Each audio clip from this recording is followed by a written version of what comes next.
The morning sun was already bright, bouncing off the glass windows of the towering office building like a spotlight. People in sharp suits passed through the front doors, laughing, checking their watches, sipping overpriced coffee. It was a normal day for them. But for one man, it was the most important day of his life. A tall, slim black man in his mid-30s named David, with short coarse hair, deep brown skin, tired eyes, and a rough beard, walked toward the building. His clothes were clean but clearly worn, his faded gray trousers were a little too short, and the sleeves of his brown shirt had frayed edges. His black shoes had lost their shine long ago, but he had polished them the best he could. Clutched in his right hand was a manila folder containing a resume he had worked on all night. In his left hand, he held hope and nerves. As he stepped into the lobby, the air-conditioned chill met his face. He paused. This was it. Behind the reception desk, a light-skinned woman in her late 20s, Chloe, with sleek blonde hair tied in a bun, red lipstick, and manicured nails, looked up. She scanned him from head to toe. Her lips curled slightly. Next to her sat Mark, a young man in his early 30s, pale skin, brown slick-back hair, a tight navy blue suit, and an arrogant smirk that rarely left his face. David approached the desk. Before he could speak, Chloe leaned toward Mark and whispered something. They both laughed. David hesitated, heartbeat racing. He hadn't said a word yet, but he had already been judged. David took a breath and finally stepped forward. "Good morning," he said, his voice soft but steady. "I'm here to apply for the position." Before he could finish, Chloe, the light-skinned woman in her late 20s, with sleek blonde hair tied in a bun, red lipstick, white blouse, and manicured nails, raised a perfectly shaped eyebrow and interrupted. "Oh, for which position exactly?" she said, glancing again at his faded clothes with mock confusion. "Janitor? Maintenance?" A soft chuckle escaped her lips.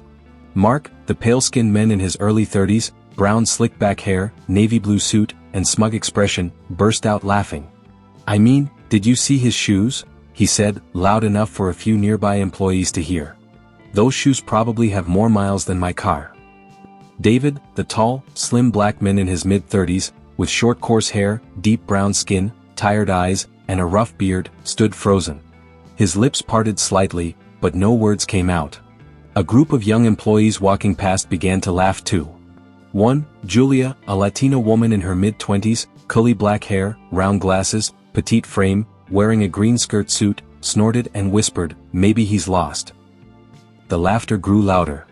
David lowered his gaze to the tiled floor. He felt like he was shrinking, like he didn't belong there at all. He looked down at the manila folder in his hand. His resume suddenly felt like a joke. He had come with hope.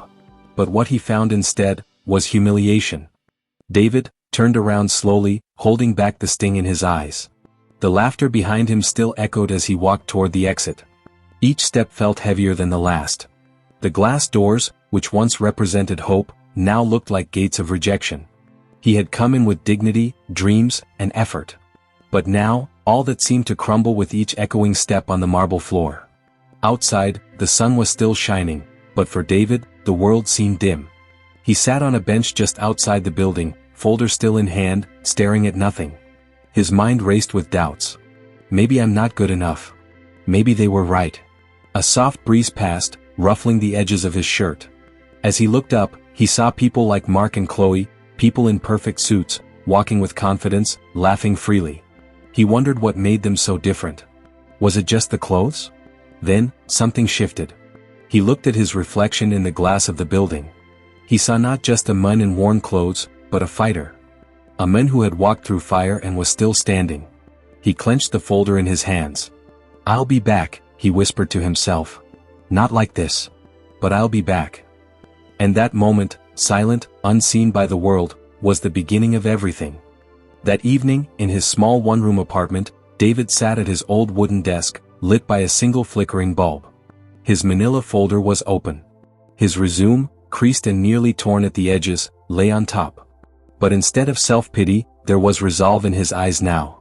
"I won't let them define me," he whispered. He opened his second-hand laptop, the screen cracked in the corner, and began researching. Business. Marketing. Technology. He wrote notes in a tattered notebook. Hour after hour passed. At dawn, he was still awake, eyes red but focused. Over the next few months, David juggled several small jobs, dishwashing by day, delivery rider by night, but he always made time for his dream. He read every book he could find at the public library, took free online courses, studied how businesses work, how money moves, how people think. One night, while eating a simple bowl of rice, an idea came to him, a gap in the market no one seemed to notice. He scribbled it down fast. That was the spark. The beginning of something greater. He didn't have capital, but he had determination. He started small, freelance consulting, helping local shops with digital presence. Then e-commerce. Then automation tools. Each small success fueled the next. And little by little, the men who had been laughed at began building something no one could laugh at again. 10 years had passed. A sleek black luxury car stopped in front of the same glass building that once shattered David's hope. Out stepped David, the tall, slim black man in his mid-40s now, deep brown skin, clean-shaven, short, neatly trimmed hair, eyes sharp with confidence, dressed in a perfectly tailored charcoal gray suit and polished leather shoes. Inside, the office buzzed as usual. But everything stopped when David entered. No one recognized him at first. He didn't walk in with a resume. He walked in with ownership documents. He was now the majority stakeholder. The company he once begged to join, he now controlled. At the reception desk, Mark, the pale-skinned man in his early 40s now, slightly heavier, graying brown slick-back hair, navy blue suit, confused expression, looked up, stunned. He knew that face. And beside him, Chloe, the light-skinned woman in her late 30s, tied-back blonde hair, fine wrinkles around her eyes, pale pink blazer, speechless, froze mid-sentence. "Good morning," David said, calm and collected. "I'm here to meet the executive board. I believe you already have my name." They couldn't speak. Their faces were pale, their bodies stiff. David smiled slightly. Not out of revenge, but because he knew. Everything they once thought he lacked, he had built himself. And now, he stood not just taller. He stood above. The boardroom fell silent as David, the tall, slim black man in his mid-40s, deep brown skin, clean-shaven face, neatly trimmed short hair, piercing eyes, elegant charcoal gray suit, took his place at the head of the table. Executives sat nervously. David laid down the acquisition documents, his voice calm yet commanding. "I'm not here for revenge," he began. "I'm here for transformation." Among the faces in the room, Mark, the pale-skinned man in his early 40s, slightly heavier, graying brown slick-back hair, navy blue suit, visibly sweating, tried to avoid eye contact. Chloe, the light-skinned woman in her late 30s, tied-back blonde hair, slight wrinkles, pale pink blazer, fidgeted with her pen, lips tightly pressed. David outlined his vision: restructuring, innovation, respect-driven leadership. "People laughed at me once because of how I looked," he said. "But character outlives clothing. Passion builds empires." Every word cut through the silence like truth through doubt. The room shifted. Executives nodded slowly. They were not just listening, they were learning. David stood, his presence magnetic. He walked over to the window, overlooking the city skyline. "10 years ago, I left this building humiliated," he said. "Today, I leave it as its leader." No bitterness. Just power, anchored in purpose. As he exited, Mark and Chloe stood up, unsure whether to speak. But David gave a respectful nod. Not because they deserved it, but because he had risen above it. A few weeks later, a large auditorium buzzed with excitement. Cameras flashed. Students, entrepreneurs, and aspiring leaders filled every seat. At the center of the stage stood David, tall, slim black man in his mid-40s, deep brown skin, clean-shaven face, short neat hair, elegant navy blue suit, white shirt, no tie, radiating calm and confidence. He looked over the audience, eyes filled with empathy and strength. "I want to share a story," he began. "A story about rejection and purpose." The crowd listened in complete silence as David recounted the day he was mocked for his worn clothes, how he walked away with a burning drive, and the 10-year journey that led him back, as the owner. His voice trembled slightly, not from weakness, but from the weight of truth. "You may be overlooked because of your appearance. People may label you as less. But they cannot define your worth unless you let them." Thunderous applause erupted.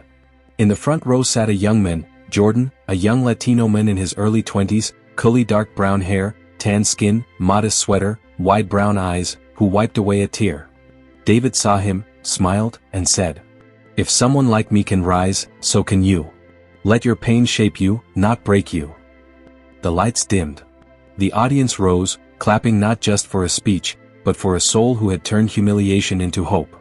And in that moment, David was no longer just a businessman. He was a symbol of redemption.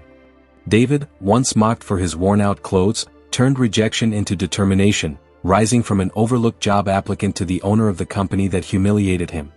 Through 10 years of hard work and perseverance, he transformed his pain into power. In the end, David shared his inspiring journey with others, reminding us that no matter how we're judged, our true worth lies within. Thank you for watching. If this story inspired you, don't forget to hit the like button and subscribe to our channel. Stay tuned for more empowering content and life-changing stories. Thank you for watching.